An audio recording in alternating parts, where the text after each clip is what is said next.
Hello and welcome to Anatomy of Marriage. I'm your host, Melanie Studley. What's up, guys? My name is Seth Studley. I'm a licensed marriage and family therapist. Today we're talking about what's mine is yours? Question mark. Let's go.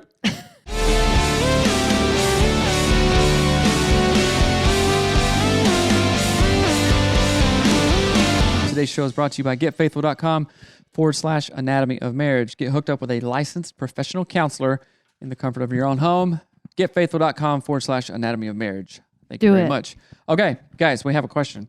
So if you have any questions, please remember to email us or send it to us via Instagram or Facebook, and it may get the answer on the show. All right, newlywed question.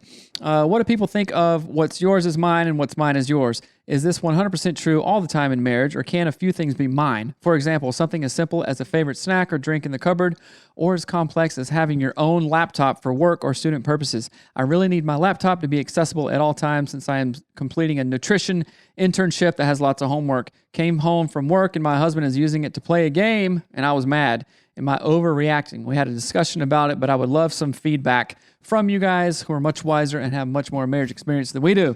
Thank you very much. We've been married 17 years. We got 3 kids. And yes, in fact, we are wise. Thank you for sending in that question. That's awesome. Yeah, thank you so much. And this is a great question because a lot of people... I'm curious to know what your answer is because we haven't talked about this ahead of time. I know. That's what I was about to say. A lot of people what? You weren't about to say it. I was about to say it. A lot of people what? A lot of people, especially newlyweds, go, oh, we're married. I don't know where I end and you begin. Oh, this is us. We're just dust. What is yours is mine and mine is yours. I don't even know. We extinguish one candle and we light the unity candle. Oh, all this stuff, right? That was good. I liked that. That pretty good? That was good. That was very off the cuff there. And that is bullshit. Okay? So a lot of people get that from Christian culture and just kind of pop culture, like the Jerry Maguire. We talk about this all the time. Oh, you complete me, blah, blah, blah. Right? No, you don't. No, you don't. You were a person before you met your husband or wife, and you will continue to be a person during your marriage, after one of you die, whatever. If you get divorced, whatever. You existed before, you exist currently, and you will exist after, okay? Without them. With or without them, right? So this has 2 kind of prongs here. One is how not to do it. The other is how to do it correctly, respectively, and loving. Respectfully? Right? Respectfully and in a loving way. So what's mine is yours, what's yours is mine. I believe that there is great benefit in becoming a married couple in sharing the same bank account. Okay, now just follow me here. Okay. Because a lot of people are like, oh, separate, and this is my money, and this is his money, and this, and or her money, and blah, blah, blah, and all this stuff, which, okay, I get that. But in my experience in marriage, I've only been married once, and with other people who have successful marriages, they share a lot of things. Isn't it? It's not my house. It's our house. Right. It's not my money.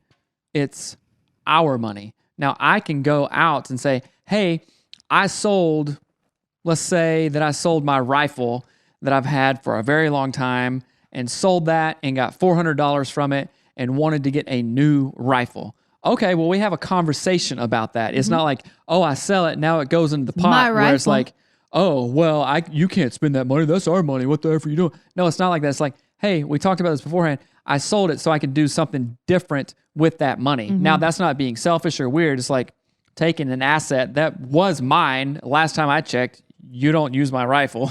Not that you're aware of. Right? So it's like, oh, it's your van. It's our van, but who drives it? Who decorates it? This lady. Who everything's it, right? I change the oil and take it to get gas and tires and stuff like that, but that's just, I consider that my job, right? So I don't want to get too far off the thing, but when we enter into marriage thinking, you complete me, I don't know where I begin and you end, blah, blah, blah, that is setting yourself up for a failure, right? So, and also, this is also a boundary conversation. Yeah, I was literally just going to say that this is a big boundary. So many couples go, well, that's my snack, and you ate it, and what are you doing? That's mine. You know I like that. You know I have low blood sugar. Why'd you do that? And they get all bent out of shape and butt hurt and all this stuff to where it's like, oh no, don't be a weirdo miser. Share your stuff, right? But okay, so I have perfect example. I have snacks in the thing.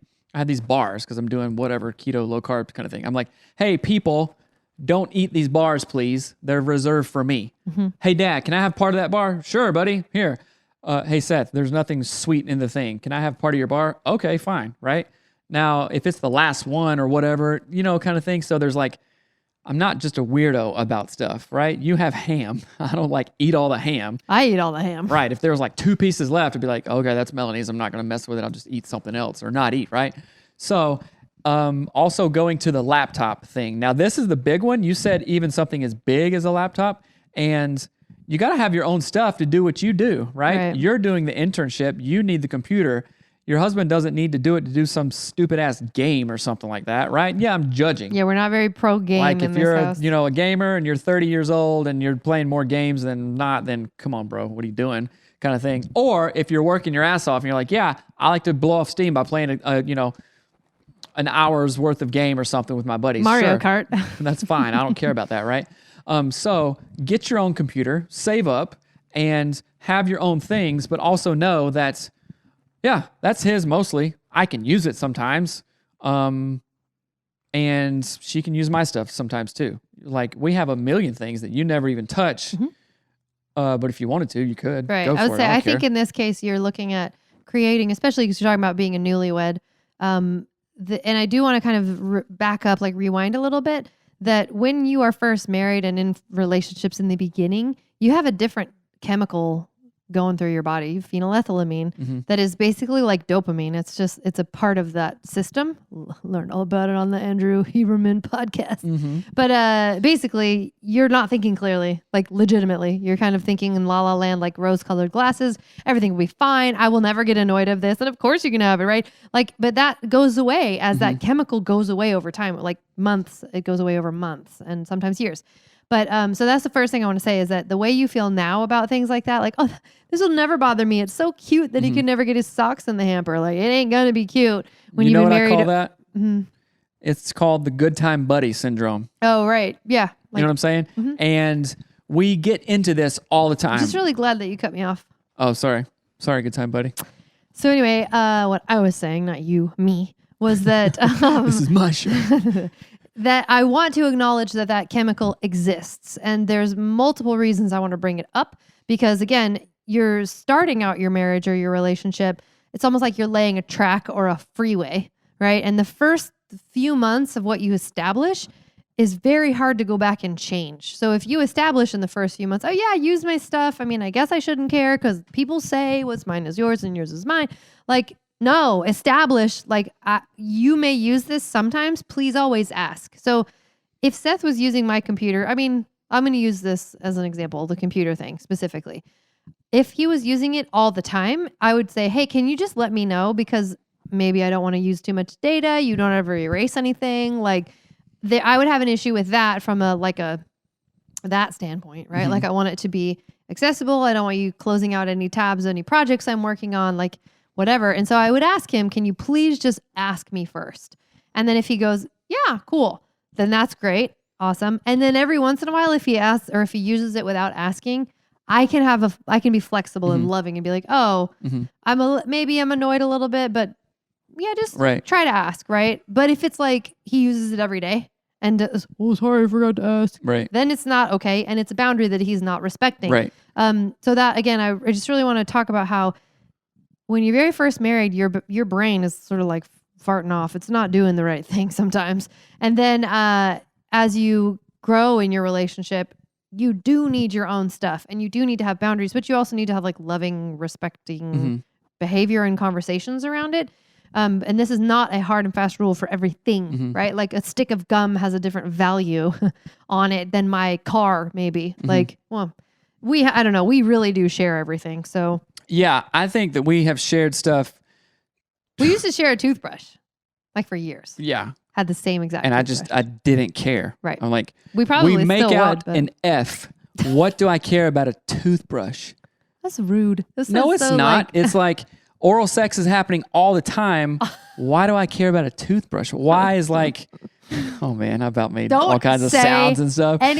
Gross. That's Please so don't. funny. Like, okay, those things happen. I'm worried about a toothbrush, Right. a piece of plastic. Mm-hmm.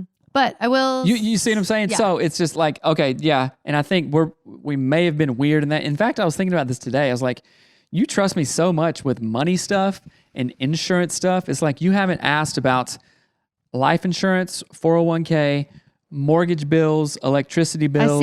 I see it everywhere though. You know what I'm like saying? I see our emails. Right. Of it, So that implicit trust is something that I take seriously. It's like, Right. I've got to have all my shit together because she's trusting me to do this.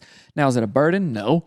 I enjoy doing it. And that, I think, not a lot of couples have that kind of level, right. which is great. I'm not part of the world of the 10,000 things. Nobody knows what that means. Hashtag Wayne Dyer. If you love Wayne Dyer like I do. That's not Wayne Dyer. It's Dao I know, De Ching. it's Dao De Ching. He's trying to front me I on said my it own first. front. What's his name? Sadhguru. No, it's different country. What is his name? Lao oh my Tzu. God, Lao Tzu. Lao Tzu. But for really though, like I do trust you very much, and I'm not kidding when I say that I'm not in the world of the 10,000 things, which is like sort of a joke, but not. Is that if you screw that stuff up and you choose to screw it up, well, I'm not going to be able to stop you. Right. Like I know that sounds weird, but whatever. So back to what?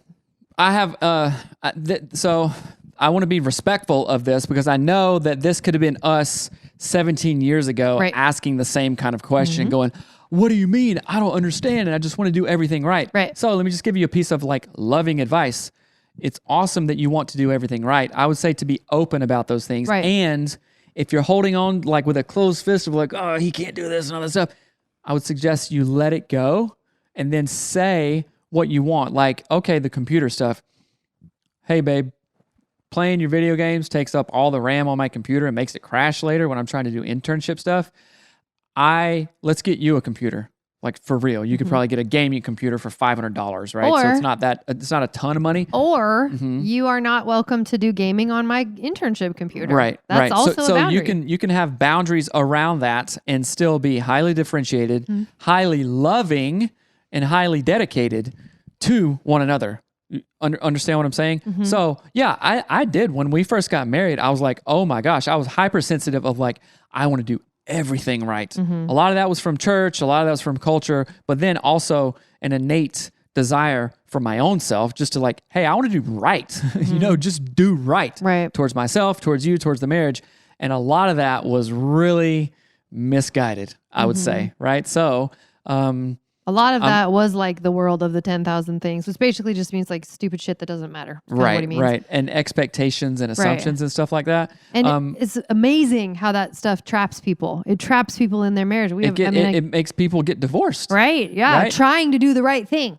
Trying to like preemptively do all the things right and check all the boxes, but like never talking about it deeply. Yes. And here is something that I've run into, and I'm not wrestling with it, but I have been just thinking really deeply about it lately in relationship to like literally thousands of hours of clients that I've seen in therapy, and then also more recently coaching clients, and the role of anxiety and how anxiety either like I'm having panic attacks that are just debilitating, or low level anxiety which has taken me away from being present, from being real. I'm more irritable than not kind of thing.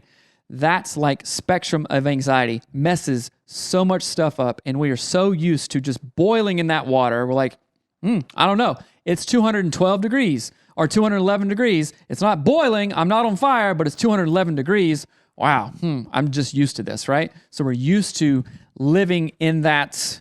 We're used to living into it, right? So it doesn't. It's like, whoa, this is how I just act anyway. So what's the big deal, right? But I've seen it so recently that a husband is hypersensitive on certain things that literally don't matter that his wife is doing, and they have the same argument over and over and over. Or conversely, the wife is so freaking uptight about her own anxiety, maybe around her own body or whatever. What? Oh, who you're looking at? What's going on? Right. What? You see her? She was pretty. What are you doing? You should never look at anybody but me. All the time. Used to do that all the time. And I really think, and this is my like psychoeducational piece, that it comes from a spirit and a place of anxiety. And of course, that's on a scale of 1 to 10, major panic attacks, I can't do anything, to like low level, what is going on? Why is that so annoying to me? Right. So part of it is, and this, it's a privilege of being married for 17 years. I'm like, that shit don't matter. What are you talking about? Call me when you're dying or call me when the world's on fire. But like what you're bringing right now is bullfucking shit. I wish you talked to me that way when you were mad. Yeah, right. No, that would have caused more problems. We could try. Well, anyway, so I know that's a place of privilege that I'm talking about. Like, bro, like what? What? You're worried about that? Lady, seriously, there are other people in the world. So yeah, he's with you. So take that and smoke it. Put that in your pipe and smoke it. And like, look for what it really is, not for what it is not, right? So it is your own level of anxiety really messing things up. So my remedy to that is get right to have a right marriage, right? Sure, but people don't know how to get right. I think that's a strange thing to say, but I know what you mean. Yeah. But I will offer this thought additionally to Seth's. I feel like I talked 1,000. You're like, okay, you probably lost everybody, but now here, what okay. I'll say. That's fine. It's cool. I hope it was helpful. It was, I think, to some people. I cussed a lot. It was funny. So I think the way that I would love to address this is that, like, you're talking about anxiety and how this question relates to anxiety. And she is asking, is what's mine and yours and blah, blah, blah. Is like that always a thing? So she's obviously having some anxiety around not living that way, right? The anxiety is, and I don't believe that, but I'm kind of afraid to say that. And I just don't want him to be on my freaking computer playing games. And right? I don't want you to feel guilty for like wanting your own computer or wanting your own snacks. Like I don't want to rock the boat or whatever. You can have that. Go for it. Knock yourself out. That is not selfish or weird in marriage. If he thinks it is, then he has some work to do. Yes. Go ahead. So back to what I was saying, not you, is this idea that I think it's a very great practice to begin asking yourself why you're thinking the way you're thinking about anything. It could be about how you talk to your kids, how your husband talks to you. Can you give an example of that? Yes, but like saying, I kind of want my husband to not play games on my computer. Ask yourself why you're thinking that. Now, that's not like a, why are you thinking that? Like it's not an accusatory thing. It's a, let's expand our thoughts into more depth around this. So why am I thinking, why do I want my husband to not play on my computer? What does that mean to me? Okay, if he didn't play on my computer, that would show me that he values the work I'm doing on it and that maybe he's doing something more useful with his time over here. So again, like play the scenarios out in your head of what it means, what it might turn into, all of that stuff. So I don't want my husband to play on my computer. Why am I asking? Why is that I'm feeling that? Well, he could do more valuable things. I would feel safer about my computer. And when I feel safer about my computer, I feel more solid in my family because maybe you didn't have a lot of money and that computer's a really expensive big deal, right? That's a good point. I like that you brought that up. Right. Like this also has family of origin implications. Oh, I finally got a computer because we were always too poor to have one. Right. And now he's trying to play freaking games on it. Right. That's not respectful. Right. I hate that. I don't like that. And that is 100% okay that you feel that way. Yes. Because that's real feeling. But we got to get to the thing beneath a thing, right? Ah. That's kind of the goal here in this question, this line of thinking, like, because there is no set answer. It's not black and white. It's a rainbow. So it's a rainbow sphere going all the different ways, right? It's everything. It's an ocular migraine like I got where a rainbow twisted in my eye, which is the weirdest thing ever. Eye? My eye. But I want you to get to this place in any context, again, where you are feeling and thinking something that is in conflict with what you're living, right? And then ask yourself why. And again, the answer may be, yeah, and I say it this way sometimes, like don't get stuck in the question. Start questioning the questions, right? Start questioning the thoughts that you have about a thing. Did you make and that up? See, yes, I did. But I might not have, but I think I did. So you might find out that, oh, it's a very logical thing. I want to protect this computer because we don't have a ton of money and I value the financial, like I made an investment into this and simply I just want to protect this computer. That might be what you find out. Or you might find out that my brothers never let me have anything and I'm the youngest and everyone took everything away from me. And when my husband uses my computer, it triggers this thing inside of me from my childhood that makes me feel like crap. And that's where you would go get the clearing structure on the website and use I statements because like you said, there's always a thing below the thing. And it's like, oh, this thing triggers this of my brother doing this or my mom and dad or my family of origin. We were dirt poor or whatever kind of thing. So and yes, both that is of those good. answers are right for questioning your thinking about anything, both of those conclusions are correct, right? They're going to be different for every person, every scenario, everything. So in that general thing of like, well, what's mine and what's yours? There's so many factors to take into place or to put into place in how it works. And it's going to be different for everything. So I think at the base and the core of it is freaking talk about these things, right? Yeah. Talk about them openly, lovingly, really well. I think where we get into a problem is when people start to, what do you need? Just say it with words. We have a call at 4. Who? We do? That's right. Oh my gosh. So start to clarify these things with communication, but I'll really encourage you, if you're going to communicate about these things that you feel hesitant about, 2 things really important. 1, do not come in angry. Do not come in like pissed, right? That's not going to help. 2, come in with curiosity and flexibility, right? These are going to be different on all different levels for every different relationship and what that looks like. So I love this too, because obviously you want to do right, which I really appreciate. Right. And you already have a curiosity like, hey, what do I do in this? Am I wrong for this? So just that mindset is super, super duper good. And it's a mindset, honestly, that I wish we had more of when we were newlyweds. So I just want to encourage you right there. You are on the right track, asking these questions, thinking about the things like, oh, I don't want to, what is this kind of thing? So continue this quest. And super good luck to you. And if you want any more clarifying questions, obviously you wrote in. So please write in again. Say, hey, you answered my question. This is me again. And the clearing structure that Seth mentioned, you can go to anatomyofus.com and get the clearing structure in our resources list. It's a tool that we created from therapeutic stuff. That's so right. Find that there. And if you have not rated and reviewed our show on iTunes, please do it now. I want to hit that 1,000 mark. We are so freaking close. Oh, we're going to hit it. Can you make it happen for us? If you like what we said today, make that happen for us. Go to iTunes and rate and review our show. And we love you guys. Thank you. And keep on sending in your questions. Have a great day. Adios. All right, bye.